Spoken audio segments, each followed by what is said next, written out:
It's a completely accurate take. The best teams did not play last week. Yeah. We loved it. The games were nuts. No Packers, no Ravens, no Niners, none of that stuff. No, we're ready now. Yeah, Here we go. I just hate the rust versus rest argument, and it always happens. Let's go to the phones.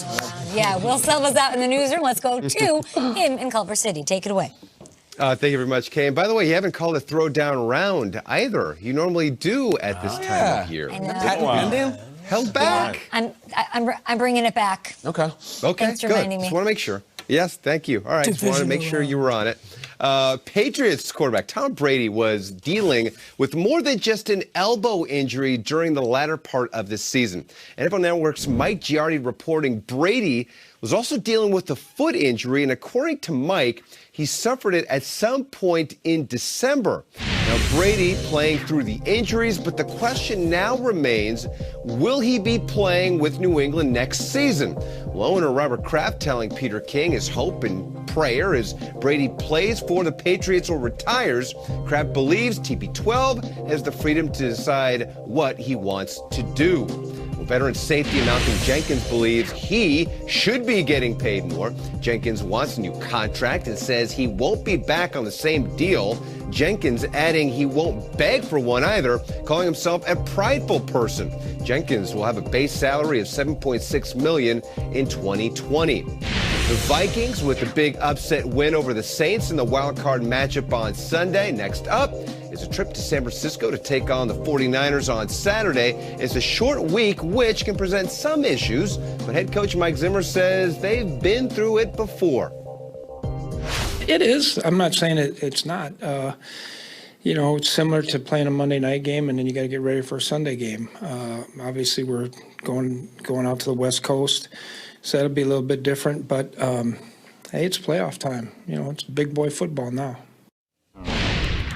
Now, the Vikings haven't won multiple playoff games since 1987. Coincidentally, that same year, they beat the Niners in the divisional round. But I like Zim bringing it. This is big boy football right now. Let's do this. It's only Tuesday, guys.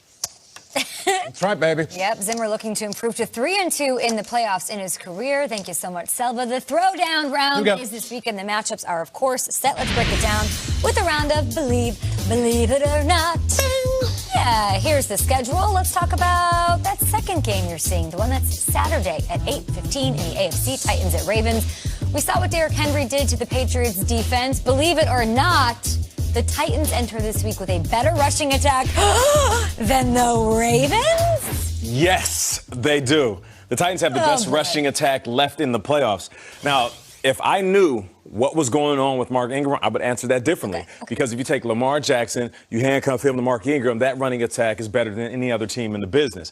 But the simple fact that the last image I have of Mark Ingram is him literally grabbing at his calf and then limping off the field. Okay. I'm not sure he's going to be 100% healthy. What I do know for sure right now, 100%, is Derrick Henry. He's going to give you $150, probably $250 if he's really mad.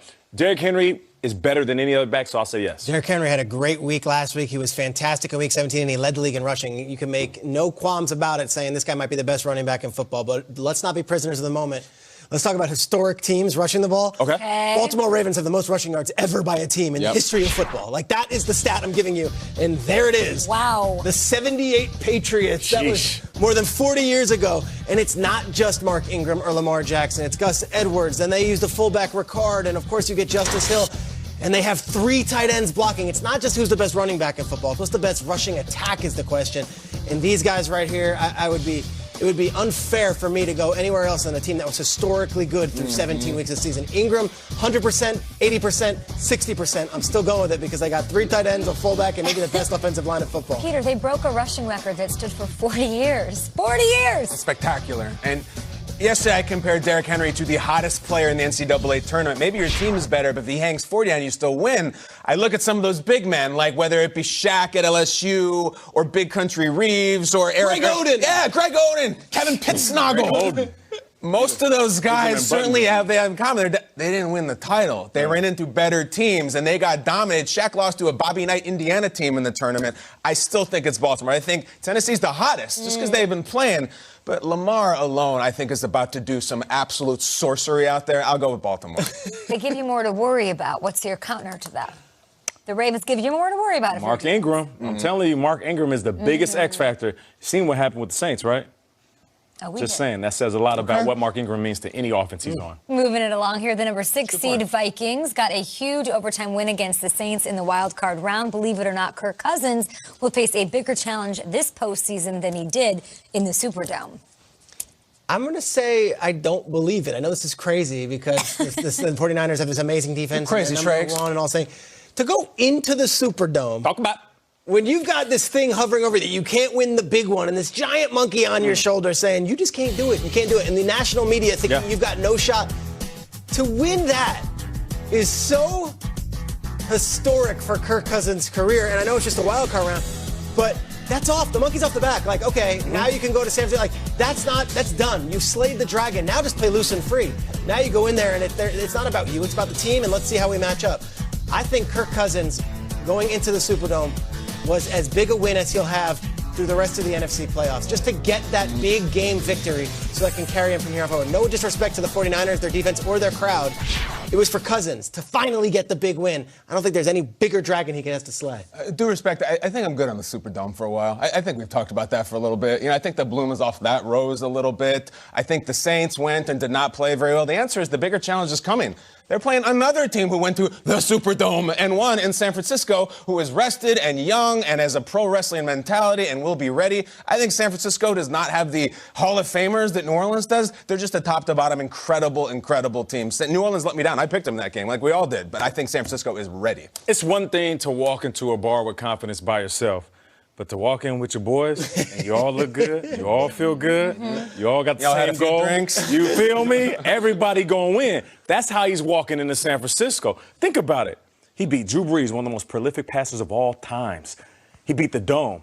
He beat somebody sitting up in the third row with the voodoo doll poking his body. He beat that person. And not to mention, his defense shut down Michael Thomas and Kamara. So he's not walking in to San Francisco's bar metaphorically alone. He's walking in with his boys, and they're all feeling themselves. And they all got the same goal, to win. And that's why it's important. That's why I agree with Shregs. That win meant wonders, not just for his team, but Kirk Cousins' confidence. I'm just saying, I know we got a whole week to pick these games. We'll get to that on Friday. Okay, get the tease. I do believe in the Superdome, just being there. You've played there. You know it can be really scary. You talked about them breathing down your neck. If that didn't shake him, the Niners aren't going to shake him on the road. 2 of their 3 losses were at home this year, those 49ers. That's what I'm saying. We did a poll up on Twitter. Believe it or not, Kirk Cousins will face a bigger challenge this postseason. We've got an overwhelming 80+% saying they believe it will be a bigger challenge. They're like, come on, we're the number 1 seed. Shut up, guys.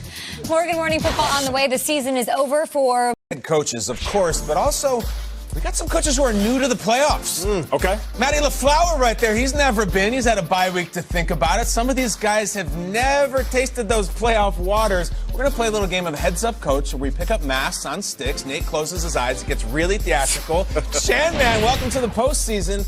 And since it is playoff football, it's very cold outside here in New York. Oh. That doesn't stop us. We don't care. We're looking at some of the best division round moments. What is that? What do you got? That's a little playoff football in my early days with the Seattle Seahawks. Urlacher, get off me! Wow, Nate Vasher, get off me, too. Nate Vasher. And it's Tuesday. Nate's got toe drag. I see some smoke out there in the field. There's a good playoff toe drag, Nate? Yeah, what about some angry runs? So good. We'll get ferocious. We call it angry round. What playoff team has already called it shot on Twitter that they're going to win the angry runs this weekend? They've gone on there and said, we got it. Watch. I'm telling you, I'm not kidding. How do you feel about how Jane Slater has done covering this Cowboys story? Legend. He went to Cabo and Zeke watch. It's time for the lead block. Time for the lead block. Lead block. No one's in Cabo, definitely not Jane Slater, but she was there for that, for Zeke watch and, of course, for Jason Garrett watch. And now she's bringing us everything we need to know about the Cowboys' hiring of head coach Mike McCarthy. Jane Slater in Frisco. What should we be watching out for next in Dallas? Thanks, Kay. Well, as Mike McCarthy continues to flesh out his coaching staff, there are still coaches inside this building that have both expiring contracts as well as current contracts. They have not heard from him yet either. Except Rod Marinelli, the defensive coordinator in Dallas, seems to think he will not be a part of this staff and says he's made no decisions about his future. Instead, he had this to say, telling me, quote, "Only thing I know is they can't send me back to Vietnam. After that, it's cake." outlook is always forward. That's the sort of guy we've come to know in Dallas, a guy that the players have admired, both for the way that he challenged them on the football field, but also off of it as well. As soon as we get more information about the staff and who they will retain, of course, we'll be